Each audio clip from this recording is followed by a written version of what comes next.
Bienvenidos a este espacio de Canal 6 Valle de México. Como siempre, en este espacio hemos invitado a diversos exponentes para ampliar la perspectiva de nuestra audiencia en temas importantes y relevantes para su vida cotidiana. Hoy hemos invitado y le agradecemos muchísimo que se encuentre con nosotros Ana Gaitán. Ella es abogada de la Red por los Derechos Digitales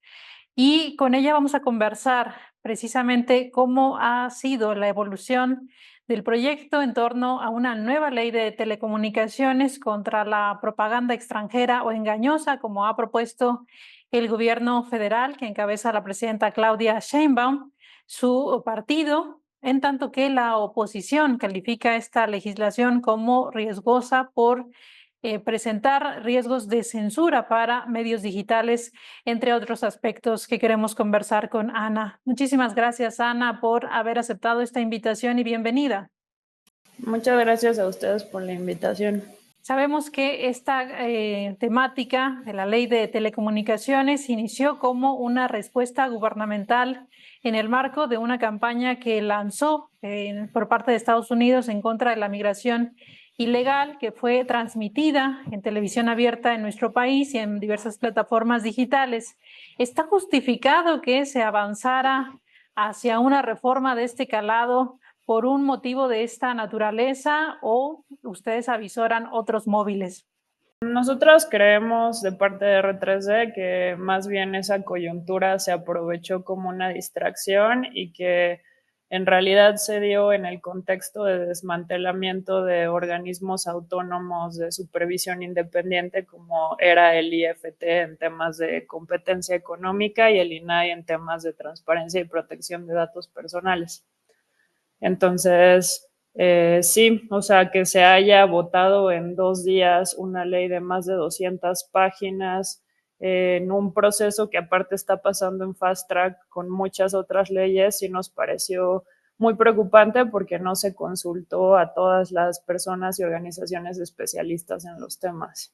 ¿Por qué entonces ya una vez que está esta discusión, todos los mexicanos deberían de conocer los alcances de esta iniciativa de la ley de telecomunicaciones y radiodifusión? Porque atenta contra distintos derechos. El más sonado fue el de libertad de expresión y acceso a la información, precisamente por este artículo 109, que era un artículo que establece, aunque la presidenta ya refirió que se va a quitar, que las autoridades competentes, sin precisar qué tipo de autoridades, podían solicitarle a la Agencia de Transformación Digital que bloqueara de manera temporal plataformas digitales. Entonces era un artículo muy grave porque el bloqueo de plataformas digitales se puede equiparar al cierre de cualquier medio de comunicación y se hacía de una manera muy discrecional sin que se cumpliera con el principio de legalidad, que significa que tú tienes que establecer de manera muy precisa, clara y detallada las condiciones en las que vas a restringir un derecho, más si lo vas a hacer de una manera que prácticamente es censura previa. Pero además de eso, también estaba el artículo al que hiciste referencia de publicidad extranjera, el 201 y el 202, en donde se utilizó la coyuntura del spot publicitario de Trump como excusa para que también se pudiera establecer una medida de censura previa en contra a cualquier publicidad que viniera por medios extranjeros, porque iba a necesitar una autorización que no se explicaba qué tipo de autorización por parte de la Secretaría de Gobernación. Y pues esto atentaba también contra nuestra libertad de expresión y acceso a la información, porque hay muchos medios independientes internacionales que nos están brindando noticias y que no debería de haber una razón para que se requiriera una autorización de la Secretaría de Gobernación que se presta además a intereses políticos en donde se restringe información de interés público. Dicho eso, consideramos que no se está prestando suficiente atención a muchos otros artículos de la ley que no tienen que ver con el tema de libertad de expresión y que ya se están haciendo discursos públicos de que estos artículos se van a quitar y entonces hace parecer como que la ley ya no va a tener ninguna problemática, como son el artículo 8 en su fracción 64 y el 59 y 160 en la parte de colaboración con la justicia, porque están tratando de promover un registro que es de todas las personas usuarias de telefonía móvil, en donde no se explica bien en la ley en qué va a consistir, pero por otras leyes que también se están buscando aprobar en el Congreso, sabemos que va a querer asociar cada línea telefónica con nuestra identificación oficial CURP y RFC y que va a ser un registro que va a ser centralizado, masivo e indiscriminado y obligatorio, que es muy preocupante porque tenemos mucha evidencia de que la manera en la que está establecido actualmente en la ley de telecomunicaciones no tiene la claridad suficiente y permite que muchas autoridades sin facultades legales estén haciendo acceso a nuestros registros telefónicos, es decir, a con quién estamos hablando, cuánto tiempo, y a nuestra ubicación geográfica, que es un dato personal muy sensible porque pueden hacer una panorámica de nuestros movimientos y nuestras rutinas y se hace sin control judicial y sin ningún tipo de salvaguarda y entonces eso atenta contra los derechos de millones de usuarias de telefonía móvil. Entendemos que este Registro Nacional de Usuarios, como bien lo refieres, Ana, en esta iniciativa, parece que apunta claramente a la violación de la privacidad de las personas, pero también abre la responsabilidad, en este caso, del oficialismo en el poder. Digamos que al ser, digamos, el grupo que tendría en sus manos toda esta información, estaría, digamos, colocándose que ahora, digamos, un partido, en este caso Movimiento Regeneración Nacional, digamos, pudiera acceder a esta base de datos que tiene datos sensibles de millones de mexicanos. Sí, y creo que independientemente de las afiliaciones políticas, ya sea de personas que están a favor de Morena o en contra, es muy preocupante porque es una reedición de registros que ya se habían intentado tanto en el gobierno de Felipe Calderón, el Renault, y con el Renault lo que pasó es que se vulneró la base de datos y entonces un ataque informático hizo que se pusiera en venta en el mercado negro y eso trajo un riesgo enorme para muchísimas personas, en donde además aumentó el delito de extorsión. Entonces, uno de los argumentos principales que dan para que existe este registro precisamente es la prevención del delito de extorsión, pero pues ha sido comprobado que no ayuda para reducir la actividad criminal.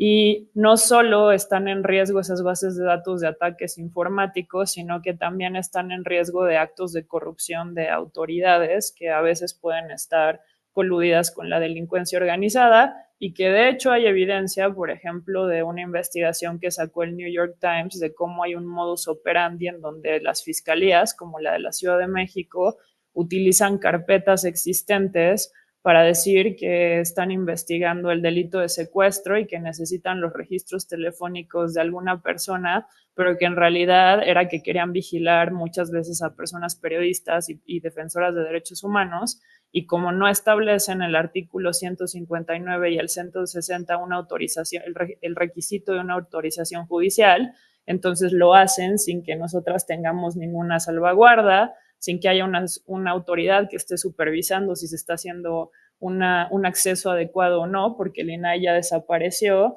y sin que nosotras seamos notificadas de cómo se está haciendo acceso a estos datos. Entonces, incluso si Morena dejara de estar en el poder, este tipo de ley facultaría a cualquier gobierno autoritario a hacer una vigilancia masiva de las personas y en México tenemos mucha evidencia de que se ha utilizado bastante este tipo de registros precisamente para reprimir y censurar a personas que están tratando de denunciar actos de interés público para toda la sociedad. Al mismo tiempo que estas medidas, digamos que en buena medida han sido detenidas por la denuncia, por la participación de organizaciones como la que tú representas, pero finalmente esta ley sigue en manufactura y con la mayoría de Morena, eventualmente esto va a terminar como lo manda a pedir el Ejecutivo y muchos de estos artículos parece que, aunque se hayan modificado, tienen muchas letras chiquitas. ¿Cuál es la ruta y cuáles son esos riesgos que siguen abiertos precisamente por la mayoría de Morena que tiene en ambas instancias legislativas? Hay muchos riesgos. Creo que el principal es que toda la ley incumple con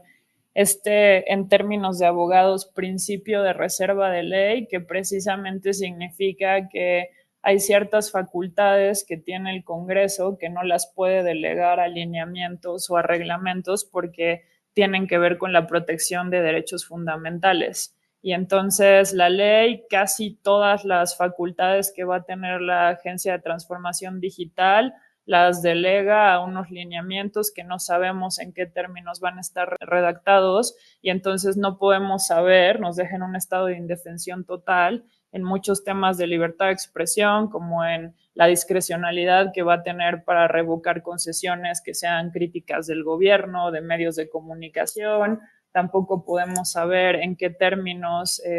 se van a establecer muchos de los procesos y a pesar de que han hablado de la modificación de los artículos que sonaron mucho de libertad de expresión, sí quiero recalcar que no se ha dicho absolutamente nada en términos del registro y del capítulo de colaboración con la justicia que va a implicar un tipo de vigilancia masiva sin controles adecuados. Entonces, la ruta a seguir sería que no nada más se creen unos conversatorios después de un proceso muy antidemocrático que acaba en el 22 de mayo y que ya están haciendo un anuncio de que en un periodo extraordinario en junio van a votar la ley, porque eso significa que no van a ser las modificaciones reales que se necesitan en distintos temas, que no solo tienen que ver con libertad de expresión, con privacidad y protección de datos personales, sino que también hay muchos temas de concentración de medios y pluralidad, de falta de participación real, de redes comunitarias, indígenas y afrodescendientes, de neutralidad de red, que no están siendo tratados en la ley de telecomunicaciones y que van a implicar aparte una afectación también para todas nosotras en nuestro acceso al Internet y en la diversidad y pluralidad de información que estamos recibiendo. Entonces, creo que lo que se requiere es que haya mesas de trabajo en donde se subsane este proceso antidemocrático con el que se empezó y realmente se consulte y se debata con especialistas en el tema que tengan esa capacidad técnica como para detectar en dónde está vulnerando derechos la ley. Así que si se vota en junio, a nosotros nos preocupa mucho que lo único que va a aparecer es como una simulación en donde nos invitaron a conversatorios a hablar 5 minutos, que aparte no es un tiempo suficiente para profundizar sobre los temas, solo para poder poner una palomita y ya votar una ley que tiene varios artículos que atentan contra nuestros derechos humanos. Esta, digamos, situación de irregularidades es lo que habría motivado que precisamente también instancias de las Naciones Unidas señalaran que existe retroceso con esta legislación. Diversas instancias internacionales se han pronunciado sobre esto. Digamos, todo este desaseo, toda esta falta de claridad, la violación de aspectos del ámbito legal en nuestro país y algunos otros también de carácter internacional, es lo que también ha motivado preocupación a nivel internacional, Ana. Sí, yo creo que fue principalmente que el artículo 109 era claramente inconstitucional y entonces presentaba una medida de censura previa gravísima con muchísima discrecionalidad para la Agencia de Transformación Digital y entonces que eso llevó a que muchas organizaciones y personas empezaran a ejercer presión social, pero creo que también tiene que ver con que estamos en un contexto en donde no se puede ver de manera aislada la ley de telecomunicaciones, sino entendiendo precisamente que la Agencia de Transformación Digital es una agencia que no tiene la autonomía de presupuestaria, gestión y técnica que tenía el IFT, que va a tener demasiadas facultades con las cuales no va a poder cumplir, que se estaba estableciendo esas facultades de una manera muy discrecional y entonces que eso puede llevar no solo a que se sature y aunque tenga buenas intenciones, que no pueda llevar a cabo con un trabajo súper importante que tiene que ver con el espectro radioeléctrico y con las telecomunicaciones, sino también a que deja que pasen muchos juegos políticos en donde las decisiones se tomen con base en estrategias que nada tienen que ver con un interés público o con proteger nuestros derechos. Entonces creo que esa es una de las razones principales por las que ha habido tanto descontento, tanto por medios de comunicación que temen ser censurados y que en cuanto critiquen al gobierno con mucha discrecionalidad podrían implementarse medidas de censura previa en su contra, como en cuanto a todos los ciudadanos, porque se están estableciendo de una manera muy silenciosa y escondida en la ley medidas como la que hice referencia de vigilancia sin salvaguardas adecuadas de toda la población, aparte en contra de nuestra privacidad y en un contexto en donde ya sabemos que se han utilizado esos datos personales sensibles para reprimirnos y censurarnos. Te agradecemos muchísimo, Ana Gaitán, abogada por la red de los derechos digitales, por los derechos digitales, el haber conversado con este espacio y explicado a nuestra audiencia las implicaciones que tiene esta legislación. Digamos, si avanzara al periodo extraordinario en junio, tampoco sería un tiempo adecuado para hacer y procesar todos estos cambios que requiere una legislación, digamos, adecuada a las dimensiones de lo que se proyectaba y más bien se abren muchísimas preguntas y con ello muchísima incertidumbre para los mexicanos. Sí, definitivamente junio no va a ser un periodo de tiempo adecuado para poder subsanar los muchos problemas que la ley de telecomunicaciones presenta actualmente. Es entonces una responsabilidad mayor tanto pues en este caso, de Movimiento Regeneración Nacional, porque evidentemente por solo el simple hecho de tener las mayorías, prácticamente ya no hay ningún margen de negociación con la oposición. Sí, y que sería un proceso que se hubiera hecho no solo en fast track, sin haber consultado a todos los especialistas que se requería, sino que también parecería que los conversatorios fueron nada más abrir una oportunidad para usarnos como tokens, pero que no consideren todo lo preocupante que se debe de modificar de la ley. Así que sí, enseñaría una práctica muy antidemocrática que esperemos no pase. Vamos a estar atentos, Ana Gaitán. Te agradecemos mucho la posibilidad de participar en este espacio y abierto para finalmente la discusión que se dé en esos plazos y eventualmente cómo queda esta ley de telecomunicaciones en nuestro país. Gracias por la conversación y nos escuchamos y nos vemos en otra oportunidad. Gracias a ustedes. Bonito día. Gracias a Ana Gaitán, ella es abogada por la red de la Red por los Derechos Digitales, que es este colectivo que ustedes pueden encontrar a través de las redes sociales y que han aportado importantes datos sobre los riesgos que representa esta ley de telecomunicaciones que impulsa el oficialismo en el poder. Nosotros les agradecemos haber estado en esta emisión de Perfiles y los esperamos en otra emisión. Muy buenas noches.